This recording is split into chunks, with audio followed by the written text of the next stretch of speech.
Good morning students. स्वागत है आप सभी का आज के इस वीडियो में। ठीक है, और कैसे हैं आप सभी, पूछना चाहेंगे आपसे।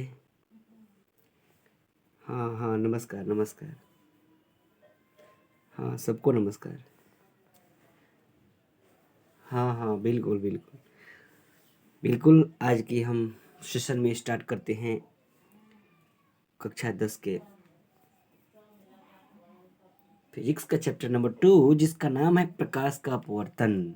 जी हाँ मेरे स्टूडेंट्स, प्रकाश का अपवर्तन फिजिक्स का सबसे मोस्ट इम्पोर्टेंट पॉइंट आज के इस सेशन में प्रीवियस ईयर्स का टॉपिक डिस्कस करने वाले हैं। ठीक है, तो फटाफट जुड़ जाइए और इसे अंत तक अवश्य देखिएगा। बिल्कुल बिल्कुल बिल्कुल अवश्य तक देखिएगा, बिल्कुल देखिएगा।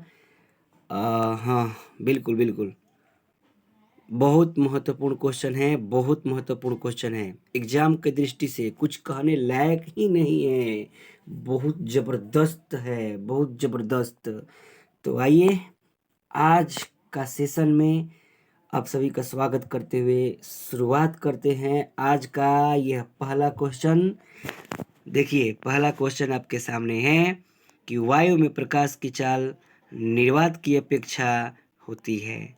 जी हाँ मेरे स्टूडेंट्स, आप सभी पढ़े होंगे अवश्य, वायु में प्रकाश की चाल निर्वात की अपेक्षा थोड़ी सी कम होती है स्टूडेंट्स, थोड़ी सी कम होती है।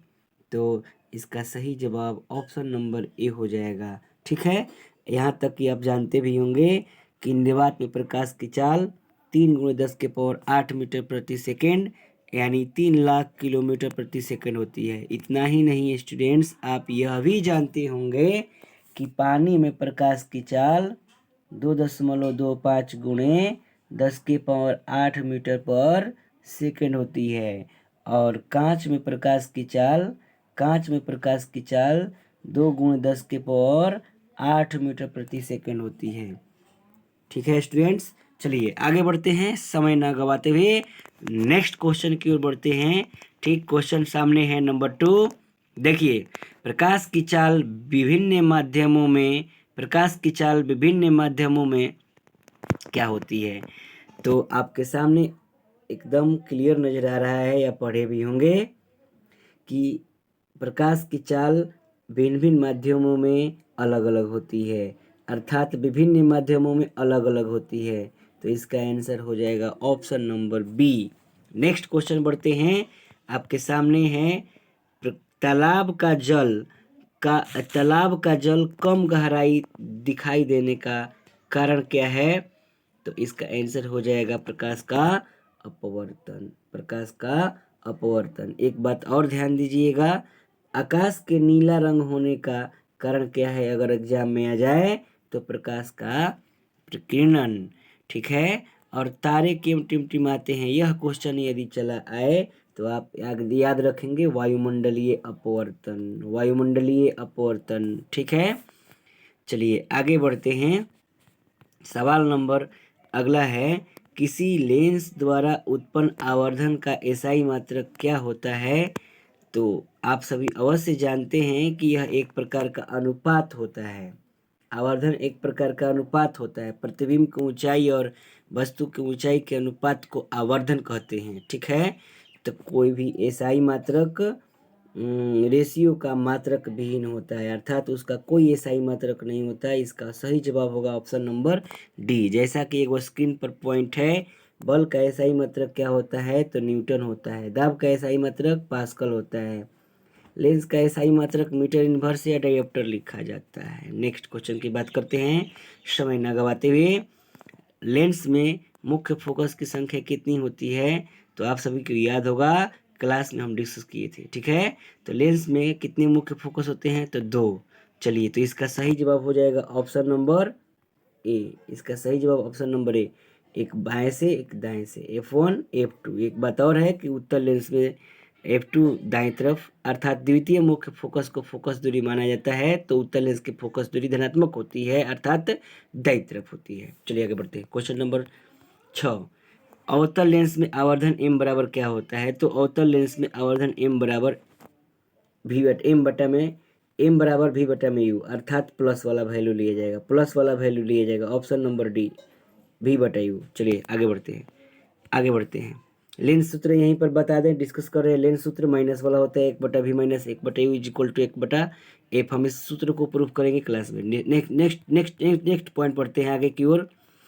कर रहे क्वेश्चन कि किसी माध्यम के अपवर्तनांक म्यू का मान क्या होता है। तो ये आप पढ़ाई होंगे, आप पढ़े ही होंगे। स्नेल का नियम इसे बोला जाता है। स्नेल के नियम 1621 ईस्वी में दी गई।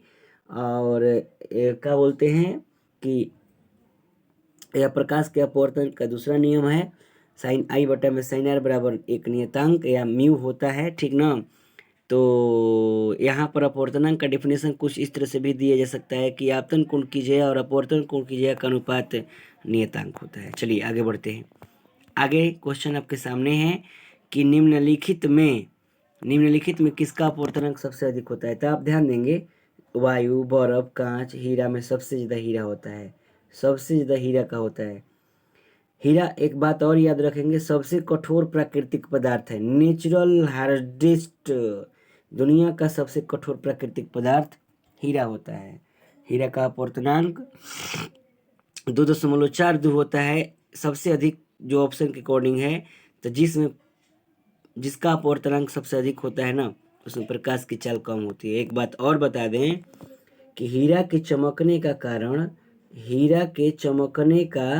कारण जो है ना, हीरा के चमकने का जो कारण है, एक मिनट यहाँ पर देखते हैं, थोड़ा सा मिस्टेक हो गया, डिलीट हो गया था। हीरे के चमकने का जो कारण है वो याद रखेंगे, टोटल इंटरनल रिफ्लेक्शन, यानी पूर्ण आंतरिक परावर्तन के कारण। चलिए आगे बढ़ते हैं। 9 नंबर, निम्नलिखित में से किस लेंस को अभिसारी लेंस कहते हैं। आप सभी को पता होगा कि उत्तल लेंस को अभिसारी लेंस कहते हैं और अवतल लेंस को अपसारी लेंस कहते हैं। चलिए आगे बढ़ते हैं। एक चीज़ और खास बात है कि उत्तल लेंस को तो अभिसारी लेंस कहते हैं, लेकिन दर्पण में अवतल दर्पण को अभिसारी कहा जाता है और उत्तल दर्पण को, उसमें उल्टा होता है। उत्तल लेंस को अभिसारी तो उत्तल दर्पण को अपसारी कहा जाता है, उल्टा होता है प्रोसेस। उत्तल लेंस को अभिसारी लेंस कहते हैं, लेकिन अगर हम दर्पण की बात करें तो अवतल का नाम जाता है। चलिए आगे बढ़ते हैं समय न गवाते हुए। निम्न में कौन लेंस की क्षमता का मात्रक है। तो डाईऑप्टर, ठीक है। जैसे अब यहाँ पर ऑप्शन देख लीजिए, यहाँ पर स्क्रीन पर भी है। जूल किसका मात्रक होता है, ऊर्जा का। वाट किसका होता है, शक्ति का। इसके अलावे अगर बात करें तो अलग अलग मात्रक हैं, बट यहाँ पर डाईऑप्टर होगा। चलिए आगे बढ़ते हैं। निम्न में से किस लेंस की फोकस दूरी धनात्मक होती है। तो याद रखेंगे, उत्तल लेंस की फोकस दूरी धनात्मक होती है, अवतल लेंस की फोकस दूरी ऋणात्मक होती है। समतल लेंस की फोकस दूरी, अब या बात करें हम दर्पण में तो अवतल दर्पण के भी ऋणात्मक, उत्तल दर्पण के धनात्मक, समतल दर्पण की फोकस दूरी हालांकि अनंत होती है। चलिए आगे बढ़ते हैं। तो अगला सवाल नंबर हम 12 पर पहुंच गए हैं, ठीक ना। निम्न में देखिए क्या होता है, वीडियो के अंत तक देखिएगा, स्किप मत कीजिएगा। और अभी तक हम आप सभी से अनुरोध करेंगे कि मेरे इस चैनल पर जो भी स्टूडेंट्स नए हैं, ठीक, या जो भी वीडियो बाद में देखेंगे, तो हम आपसे यही मतलब आग्रह करते हैं कि प्लीज़ मेरे इस चैनल को सब्सक्राइब करें, शेयर करें, जितना हो सके बिहार बोर्ड के हर एक स्टूडेंट्स के पास मेरे इस चैनल को शेयर करें, ताकि वो सब भी बच्चा इस वीडियो को देखे, मतलब और समझे, जांचे, ठीक है। और कैसा लगता है वीडियो, इस वीडियो को मतलब जो भी माने अच्छा या ख़राब जो भी लगता है कमेंट में ज़रूर यहाँ पर बतलाएं, ठीक। चलिए आगे बढ़ते हैं। निम्न में किस माध्यम में प्रकाश की चाल अधिकतम होती है। तो ऑप्शन के अकॉर्डिंग हवा है, जल है, शीशा है, हरा है। हरा नहीं, हीरा है। हीरा में 2.42 इसका अपवर्तनांक होता है, 2.42, ठीक, 2.42। हालांकि इसमें प्रकाश की चाल कम होती है। हवा में प्रकाश की चाल सबसे ज़्यादा होती है इसके अपेक्षा, जो ऑप्शन में दे रखा है। चलिए आगे बढ़ते हैं, इसका आंसर हो जाएगा ऑप्शन नंबर ए। अगला है कि शब्दकोश के छोटे अक्षरों को पढ़ने के लिए किस लेंस का उपयोग किया जाता है? तो यहाँ पर ऑप्शन नंबर सी होगा, 5 सेंटीमीटर फोकस दूरी वाले उत्तल लेंस को। चलिए आगे बढ़ते हैं। निर्वात में प्रकाश की चाल कितनी होती है? तो 3 × 10⁸ मीटर प्रति सेकेंड। इसका ऑप्शन नंबर ए हो जाएगा। चलिए आगे बढ़ते हैं। एक उत्तल लेंस की फोकस दूरी 20 सेंटीमीटर है, तो इसकी क्षमता क्या होगी? तो सबसे पहले आप इसे सेंटीमीटर को मीटर में बदल दीजिए। तो जैसे ही 20/100 कीजिएगा, ठीक, तो इसके हिसाब से यहाँ पर देखिए हम डिस्कस कर दे रहे हैं। जैसे कि F बराबर दे रखा है 20 सेंटीमीटर, तो आप इसे मीटर में बदल दीजिए, तो 20/100 हो जाएगा मीटर में। अब फॉर्मूला लगा दीजिए 1P बराबर 1/F। तो इसके अंतर्गत में यहाँ पर जब आप देखिएगा P बराबर 1/20 में अगर 100 करेंगे तो इसको उलाटा जाएगा ना, तो इसके हिसाब से 100 ऊपर हो जाएगा, 20 नीचे हो जाएगा, 20×5 = 100, यानी यहाँ पर 5D प्राप्त होगा। 5D प्राप्त होगा। बशर्ते आपको ये ध्यान देना है, उत्तल लेंस है ना, प्लस में लिखिएगा, अवतल लेंस हुआ तो माइनस में हो जाता है। तो इसका ऑप्शन नंबर सी हो जाएगा। चलिए आगे बढ़ते हैं। क्वेश्चन नंबर 16, निम्न में कौन सा पदार्थ लेंस बनाने के लिए प्रयुक्त नहीं किया जा सकता? तो मिट्टी में इसका उपयोग नहीं होता है। इसका ऑप्शन नंबर डी हो जाएगा। चलिए आगे बढ़ते हैं। प्रकाश के अपवर्तन के कितने नियम हैं? तो प्रकाश के अपवर्तन के 2 नियम होते हैं। ऑप्शन नंबर बी हो जाएगा। ठीक है, चलिए आगे बढ़ते हैं। सवाल नंबर 18, किस लेंस के द्वारा सिर्फ काल्पनिक प्रतिबिंब बनता है? तो अवतल लेंस के द्वारा काल्पनिक प्रतिबिंब बनता है। एक बात हम बतला दें कि इसके लिए एक ट्रिक डिस्कस किए थे क्लास में। देखिए हम एक बार पुनः डिस्कस करना चाहेंगे। अदुल गया वाऊ आसी। अदुल गया वाऊ आसी मतलब अवतल दर्पण और उत्तल लेंस में दोनों प्रकार का प्रतिबिंब बनता है। माने वास्तविक होगा तो उल्टा होगा, आभासी होगा तो सीधा होगा। और एक चीज़ अलूद गया आसी, अलूद गया आसी, अलूद गया आसी, अलूद गया आसी। इसका मतलब कि अवतल लेंस उत्तल दर्पण में हमेशा आभासी यानी सीधा प्रतिबिंब बनता है। तो यहाँ पर आभासी या सीधा अवतल लेंस हो जाएगा। ठीक है, चलिए आगे बढ़ते हैं। सवाल नंबर 10, एक एंगस्ट्रम का मान कितना होता है? तो 10⁻−10 एंगस्ट्रम होता है। ठीक है, एक एंगस्ट्रम में 10⁻−10 मीटर होता है, यानी ऑप्शन नंबर इसका ये हो जाएगा। एक बात और बता दें कि कौन से रंग का सबसे तरंगदैर्घ्य अधिक होता है? तो लाल रंग का तरंगदैर्घ्य सबसे अधिक होता है। लाल रंग के तरंगदैर्घ्य अधिक होने के कारण उसका उपयोग लेजर लाइट या सिग्नल, रेलवे सिग्नल या अन्य लाल खतरे के निशानी में यूज किया जाता है। एक चीज़ और, काला रंग से प्रकाश का परावर्तन नहीं होता। काला रंग क्या करता है कि सभी रंगों को अपने अंदर अवशोषित कर लेता है। खैर इसकी चर्चाएं चैप्टर नंबर 3 में डिस्कस करेंगे। खैर आगे सामने है, एक उत्तल लेंस होता है किनारे की अपेक्षा बीच में मोटा, अर्थात दोनों किनारों पर पतला और बीच में क्या होता है? मोटा। इसका ऑप्शन नंबर हो जाएगा सी। चलिए अब आगे बढ़ते हैं। सवाल नंबर 21, किसी बिंब की वास्तविक प्रतिबिंब आकार प्राप्त करने हेतु बिंब को उत्तल लेंस के सामने कहाँ रखा जाता है? तो वक्रता केंद्र पर, यानी 2F1 पर, वक्रता केंद्र पर। चलिए आगे बढ़ते हैं।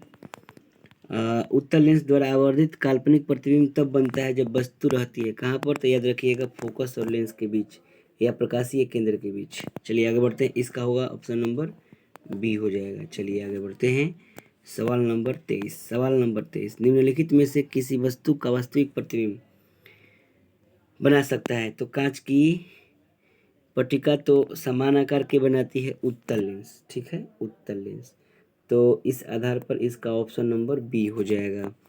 चलिए आगे बढ़ते हैं। क्वेश्चन नंबर 24, किसी बिंदु वस्तु से निकलकर किरणें किसी लेंस से अपवर्तित होकर जिस बिंदु पर मिलती है उसे हम फोकस कहते हैं। क्या कहते हैं? फोकस कहते हैं। अपवर्तन के बाद जिस बिंदु पर मिलते हैं उसे हम फोकस कहते हैं। सीधी सीधी बात है। चलिए आगे बढ़ते, इसका होगा ऑप्शन नंबर सी। चलिए आगे बढ़ जाते हैं। फोटोग्राफी का अभिदृश्य कैसा होता है? तो आप याद रखेंगे उत्तल लेंस, सरल सूक्ष्मदर्शी में भी उत्तल लेंस, इतना ही नहीं मानव के नेत्र में भी उत्तल लेंस। इसके अलावा अन्य जगहों पर जैसे दूरदृष्टि दोष वाले व्यक्तियों के चश्मे में जो यूज होता है ना, उत्तल लेंस होता है। ठीक है, अगला क्वेश्चन है कि किसी गोलीय दर्पण तथा किसी पतले गोलीय लेंस की दोनों फोकस दूरी 15 सेंटीमीटर। दर्पण तथा लेंस संभवतः कैसा होगा? तो दोनों अवतल होगा। याद रखेंगे दोनों अवतल होगा। इसका ऑप्शन नंबर सी हो जाएगा। चलिए आगे बढ़ते हैं। सवाल नंबर 27 पर पहुंच गए हैं। बस लास्ट ही हो रहा है इस टॉपिक का ऑब्जेक्टिव। महा इम्पोर्टेंट पॉइंट अब समाप्त होने वाला है। बस कुछ ही पल में समाप्त हो जाएगा। लास्ट तक बने रहिएगा। ठीक है, अगला है प्रकाश का चाल न्यूनतम होता है किसमें? तो प्रकाश का चाल न्यूनतम होता है कांच में। ठीक है, कांच में, ऑप्शन नंबर डी। ठीक है, कांच में। अगला है कि एक पारदर्शी गोलीय कवच की बाहरी त्रिज्या 20 सेंटीमीटर तथा भीतरी त्रिज्या 19.8 सेंटीमीटर त्रिज्या आपतित प्रकाश के लिए कैसा व्यवहार करेगी? तो अवतल लेंस की भांति व्यवहार करेगी। इसका सही जवाब हो जाएगा ऑप्शन नंबर डी, अवतल लेंस की भांति व्यवहार करेगी। तो हम उम्मीद करते हैं कि यह टॉपिक आप सभी को अवश्य समझ में आया होगा। ठीक है, अति लघु क्वेश्चंस बाद में क्लास में डिस्कशन हो गया होगा। ठीक है, बाद में हम एक अलग से वीडियो बना करके उसको डाल देंगे। ठीक है, और भी इम्पोर्टेंट क्वेश्चंस जो भी है हम पुनः वीडियो को लेकर के आएंगे। तो आप सभी को यह कैसा वीडियो लगा कमेंट में ज़रूर बताएं, लाइक करें, शेयर करें, अपने भाई बंधुओं को बताएं। ठीक, कि अभी तक जो लोग चैनल को सब्सक्राइब नहीं किए हैं तो प्लीज़ चैनल को सब्सक्राइब करें। एक बात तो बनता है कि चैनल को सब्सक्राइब करें, शेयर करें, हर बच्चा के पास इस वीडियो को पहुंचाएं। कोई भी बोर्ड हो, खासतौर से बिहार बोर्ड, ऐसे तो कोई बोर्ड हो, सबके लिए इम्पोर्टेंट है, हिंदी मीडियम के लिए। इस वीडियो को देखने के लिए thank you so much. Bye bye.